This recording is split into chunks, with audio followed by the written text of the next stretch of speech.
Well, good morning, ladies and gentlemen, and welcome to Grumman Pilot's YouTube channel. Today we're going to be talking about your engine clusters, whether it's for a two-place airplane, that's the AA1s and AA1As, or whether you have a four-place style instrument cluster, which went into 1B, 1Cs, and all the A's. So here you go, ladies and gentlemen. Let's take a look and have some fun examining what's in our instrument clusters. So we would like to ask you please subscribe, hit the like button, and hit the notify to stay current with our content. Now, the instrument clusters in our airplanes are very similar. Even the parts are very similar. Like in the four-place airplanes, that plastic panel over the link is called the glass. In the two-place airplanes, it's called the faceplate. Very similar part numbers, but again, differently. The part numbers for the instrument clusters are very interesting, and we'll get to that in a minute. But let's take a look at the gauges that are in there. So here we're looking at a four-place set of gauges, and you can tell because we have a fuel pressure on the bottom and the amp meter at the top is plus or minus 60 amps. And again, that's on the AA1As all the way through the Alpha 5s.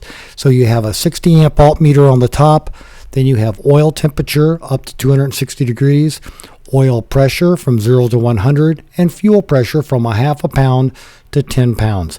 So that's what we have in the four-place airplanes and in the 1Bs and 1Cs. And on the back, you can see we have lighting, wiring. We have the place for the two fluid connections, and then the electrical connections for the two electrical gauges. So, ladies and gentlemen, they're not complicated clusters. You do want to hang on to them. That's why we do keep a few spares in the shop for customers' airplanes, and we can replace individual gauges.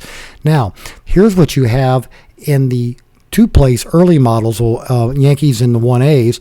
The gauges were all the same except for the bottom gauge was an ammeter from 0 to 60. So all the gauges, the fuel pressure, the oil temperature, and the oil pressure are common between all of our gauge clusters. And here you go, you can look at them all. And this is in the order that they appear. So they are interchangeable. So there's really nothing to worry about. And again, you can send these off and get them overhauled. The core value on each of the gauges is about $165. But again, we're not keeping them in stock because there are new Mitchell gauges that you can use to replace them with. But here's the two gauges side by side.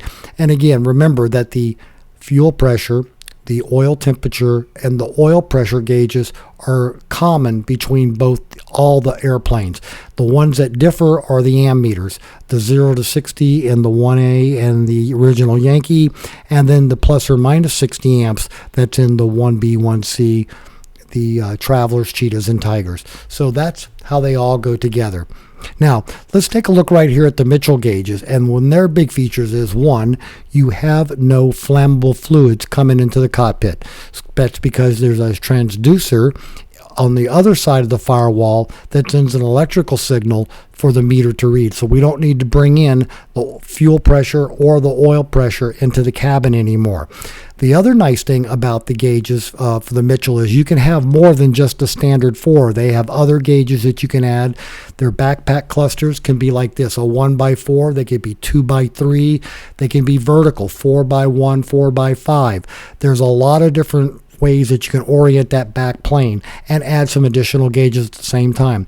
The other thing with the Mitchell gauges is that they're modular. One gauge comes out, a new gauge goes right in the same place. So, ladies and gentlemen, that's a little bit about our gauges. We hope you found all this cluster fun so much fun for you, interesting and informative.